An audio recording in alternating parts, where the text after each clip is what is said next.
الحمد لله رب العالمين حمدا يوافي نعمه ويكافئ مزيده. يا ربنا لك الحمد كما ينبغي لجلال وجهك وعظيم سلطانك. سبحانك لا نحصي ثناء عليك كما أثنيت على نفسك.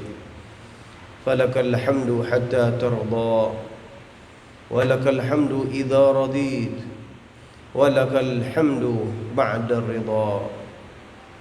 وأشهد أن لا إله إلا الله وحده لا شريك له، شهادة يعرب بها اللسان عما تضمنه الجنان من التصديق بها والإذعان.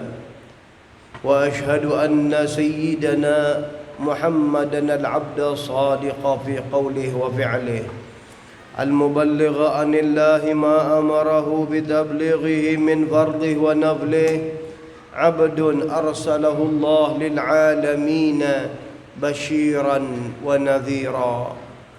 اللهم صل وسلم على سيدنا محمد طيب القلوب ودوائها، وعافية الأجسام وشفائها، ونور الأبصار وضيائها، وقوت الأرواح وغذائها، وعلى آله وصحبه أجمعين.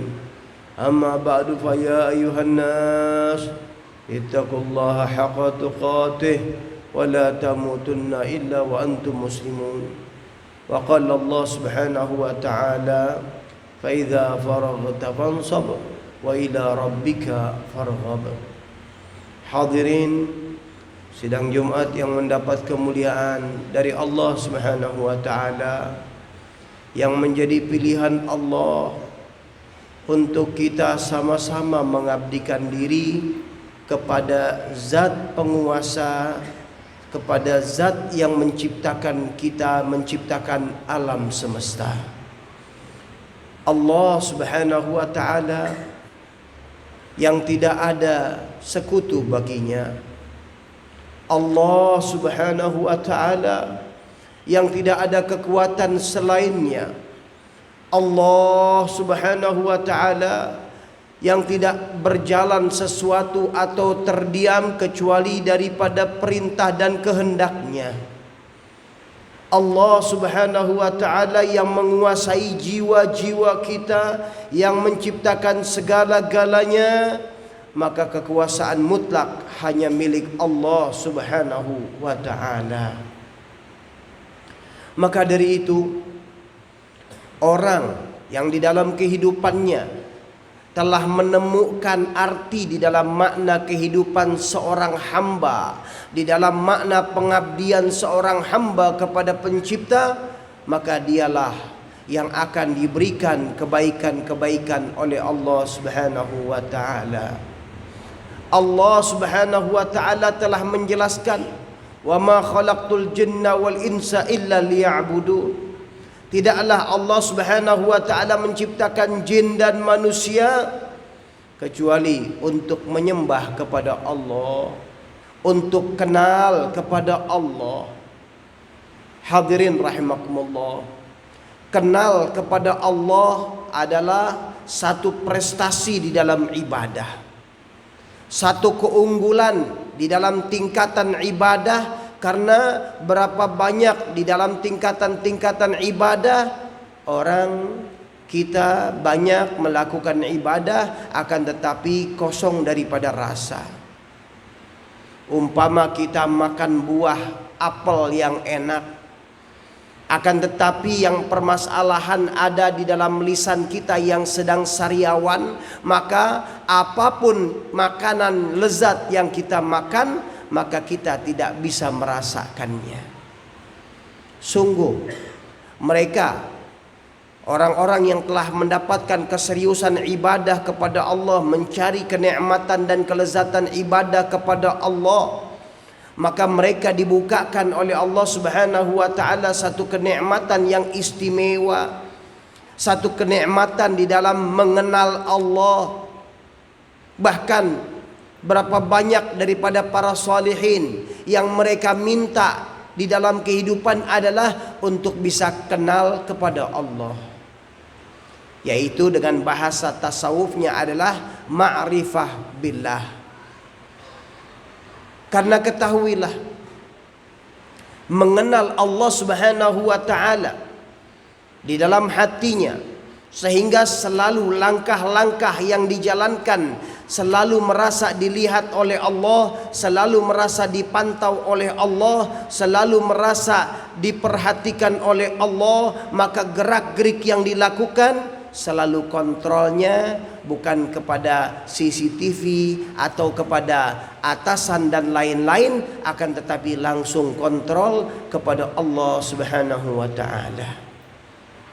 Maka seorang apabila ingin melakukan kemaksiatan, dia mengetahui bahwasanya Allah melihat kepada saya. Diceritakan di zaman Rasulullah sallallahu alaihi wasallam,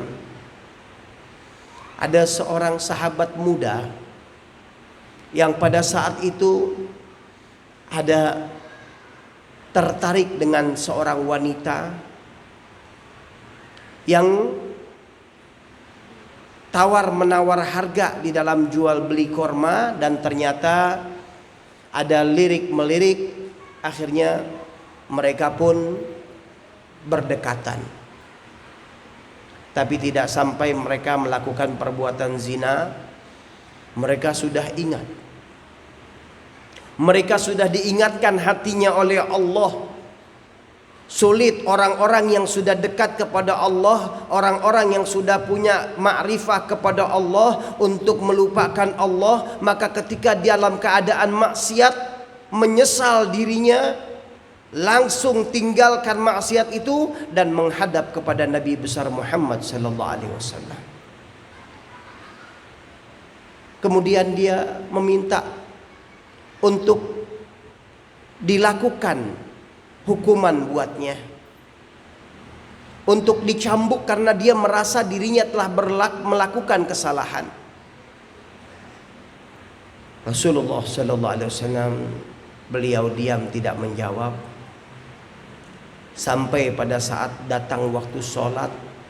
Maka beliau melakukan sholat berjamaah bersama Rasulullah sallallahu alaihi wasallam. Maka disitulah turun wahyu yang menjelaskan bahwasanya orang-orang yang melakukan sholat, maka Allah Subhanahu wa taala telah memaafkan dosa-dosanya. Selesai sholat, Rasul sallallahu alaihi wasallam memanggil, mana fulan yang tadi datang. Dia pun menghadap kepada Rasul sallallahu alaihi wasallam dan memberikan kabar gembira terhadap pengampunan Allah daripada dosa-dosanya. Maka orang ini pun mengatakan, "Ya Rasulullah, apakah ini khusus buat aku?" Tapi beliau sallallahu alaihi wasallam menjawab, "Tidak. Ini adalah umum buat umatnya Nabi Muhammad sallallahu alaihi wasallam yang mereka melakukan kesalahan dan dosa, kemudian mereka menyesalinya. Maka Allah Subhanahu wa taala maafkan dia jika dia benar ingin bertobat." Hadirin rahimakumullah, dari cerita ini kita lihat bahwasanya bukan berarti manusia itu maksum, bukan berarti manusia itu terpelihara daripada dosa. Walau kelasnya daripada kelas orang-orang hebat, akan tetapi terkadang bisa mereka melakukan kesalahan. Tapi yang terpenting dari itu, kesalahan yang mereka lakukan dengan disertai dengan rasa takut kepada Allah, disertai dengan rasa malu kepada Allah, kemudian bertobat dan meningkatkan kualitas keimanan. Itu salah satu daripada orang-orang yang sukses dengan jaringan-jaringan yang pertama ditipu oleh setan dan nafsu, akan tetapi setan pun menyesal karena setelah itu dia meningkatkan kualitas ibadahnya. Maka dari itu, di dunia ini seorang ulama mengatakan ada sorga, tapi banyak orang yang keluar dari dunia akan tetapi belum masuk daripada sorga itu. Sorga apa itu? Maka ulama dalam ahli tasawuf menjelaskan bahwa sorga itu adalah sorga ma'rifah, kenal kepada Allah Subhanahu wa ta'ala. Sungguh di dalam kenal kepada Allah mendapatkan kenikmatan, kelezatan yang istimewa. Berapa banyak dari seorang ulama, dari orang yang soleh mengatakan, apabila aku melakukan 2 rakaat di malam hari, maka aku rasakan kenikmatan, kelezatan yang istimewa. Berapa banyak di antara juga mereka mengatakan 2 rakaat di malam hari aku rasakan lebih lezat daripada pengantin baru. Dan banyak daripada cerita-cerita. Tapi ketahuilah hadirin, ini adalah buat orang-orang yang memang mencari Tuhan, mencari Allah, mencari kesungguhan di dalam kedekatan kepada Allah, di dalam menyandarkan dirinya kepada Allah. Maka kekuatan datang dari Allah Subhanahu wa ta'ala. Lihat para sahabat Rasul sallallahu alaihi wasallam, beliau mengajarkan kepada para sahabat bagaimana menggantungkan hati mereka kepada Allah. Maka apabila hati telah bergantung kepada Allah, pemilik dunia, pemain daripada segala yang ada di dalam percaturan hidup ini, maka keberuntungan selalu kepadanya. Berapa banyak dalam cerita para sahabat, sampai mereka itu dapat menguasai negara adikuasa pada saat itu, Romawi dan Persia, ditundukkan oleh umat Islam di zaman Sayyidina Umar bin Khattab radhiyallahu an, yang Rasul sallallahu alaihi wasallam telah mengabarkan itu semua. Apa kekuatan mereka? Apakah kekuatan banyak prajurit? Tidak. Pada saat peperangan pada saat itu kira-kira kaum muslimin jumlahnya, pasukannya 10.000, mereka 100.000. Apa yang dimiliki oleh kaum muslimin? Apakah senjata? Tidak. Backing mereka yang tidak dimiliki oleh orang-orang yang tidak kenal kepada Allah. Backing mereka Allah Subhanahu wa ta'ala yang menjadikan segala-galanya. Beruntung orang yang dibukakan oleh Allah Subhanahu wa ta'ala di dalam kehidupan ini ada rasa kenikmatan. Karena iman ini ada nikmatnya. Baginda Rasul sallallahu alaihi wasallam beliau bersabda, "Dzaka ta'amal iman. Man radiya billahi rabban wa bil islami dinan wa bi Muhammadin nabiyya." Akan mendapatkan rasa di dalam keimanan bagi mereka yang ridha kepada Allah sebagai Tuhannya, Nabi Islam agamanya, dan Nabi Muhammad sebagai nabinya. Dan ini tentu makna yang dalam yang perlu hadirin kita duduk pengajian. Perlu di dalam pembinaan para sahabat yang bahasa Arabnya sudah hebat, kemudian mereka sudah banyak yang hebat-hebat di dalam pengetahuannya, mereka duduk untuk mengambil ilmu agama dari Nabi Muhammad SAW. Karena yang namanya duduk dalam majelis ta'lim itu adalah pembentukan pola-pola Islam yang baik, Islam yang dibawa sesuai oleh Sayyidina Muhammad sallallahu alaihi wasallam, yang telah dikemas di dalam kitab-kitab ulama-ulama kita, di dalam ilmu tasawuf, di dalam ilmu-ilmu yang menjelaskan bagaimana kebaikan hati, bagaimana berinteraksi kepada sesama kita, bagaimana yang menjadikan seseorang itu di dalam makna rahmatan lil alamin. Mudah-mudahan Allah Subhanahu wa ta'ala membukakan hati kita untuk selalu kita saling cinta dan tidak mudah dipecah belah, dan selalu kita berdamai, selalu kita bersatu, melihat saudara kita dengan pandangan mata cinta, melihat saudara kita dengan saling berbagi, saling memberikan kebaikan dan manfaat yang baik, dan mudah-mudahan Allah Subhanahu wa taala jadikan kita semua hamba yang dipilih untuk memajukan bangsa ini, dan Allah majukan bangsa ini menjadi bangsa yang baldatun thayyibatun wa rabbun ghafur, dan senantiasa kita dijauhkan daripada orang-orang yang berniat busuk dalam bangsa ini, memecah belah bangsa ini, dan senantiasa kita bergandeng bersama untuk kemajuan bangsa dan agama. Amin ya rabbal alamin. Ibadallah, wallahu subhanahu wa ta'ala yaqul biqaulihi yahdil muhtadun. Bismillahirrahmanirrahim. Inna a'tainakal kautsar fasalli li rabbika wanhar inna syani'aka huwal abtar. Barakallahu li wa lakum bil Qur'anil azim wa nafa'ani wa iyyakum minal ayati wa dzikril hakim wa taqabbala minna tilawatahu innahu wasamiul alim fastaghfiru innahu huwal ghafurur rahim.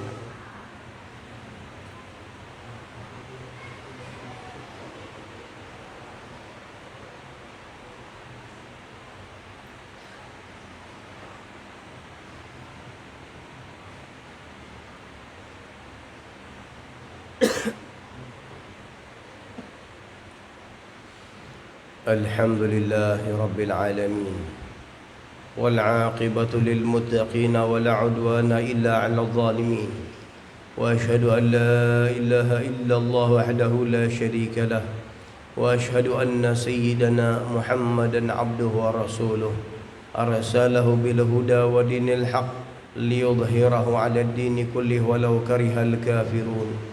اللهم صل وسلم على سيدنا محمد صلاة تغفر بها الذنوب وتصلح بها القلوب وتنطلق بها العصوب وتلين بها الصعوب وعلى آله وصحبه ومن إليه منسوب.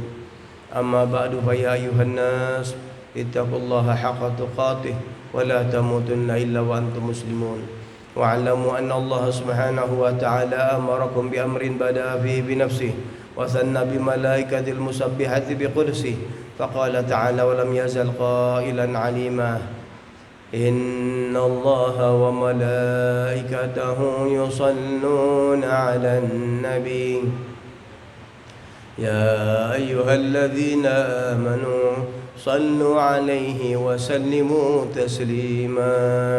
اللهم صل وسلم على سيدنا محمد وعلى سيدنا محمد كما صليت على سيدنا إبراهيم وعلى آل سيدنا إبراهيم وبارك على سيدنا محمد وعلى آل سيدنا محمد كما باركت على سيدنا إبراهيم وعلى آل سيدنا إبراهيم في العالمين إنك حميد مجيد. وارض اللهم عن أصحاب رسول الله خصوصا الخلفاء الراشدين سيدنا أبو بكر وعمر وعثمان وعلي وستة الباقين ورضي الله عنهم أجمعين. اللهم اغفر للمسلمين والمسلمات والمؤمنين والمؤمنات الأحياء منهم والأموات يا قاضي الحاجات ويا كافي المهمات يا رب العالمين. اللهم عافنا واحفظنا وانصرنا وفرج عنا والمسلمين. اللهم أصلحنا وأصلح من في صلاحه صلاح الإسلام والمسلمين ولا تهلكنا وأهلك من في هلكه صلاح الإسلام والمسلمين. اللهم ارفع وارفع عنا وعن المسلمين الأذى والبلاء والغلاء والزنا والزلازل والفتن والمحن ما ظهر منها ما بطن برحمتك يا أرحم الراحمين يا أرحم الراحمين يا أرحم الراحمين. عباد الله إن الله يأمر بالعدل والإحسان وإيتاء ذي القربى وينهى عن الفحشاء والمنكر والبغي يعظكم لعلكم تذكرون فاذكروا الله العظيم يذكركم واشكروه على نعمه يزدكم ولذكر الله أكبر.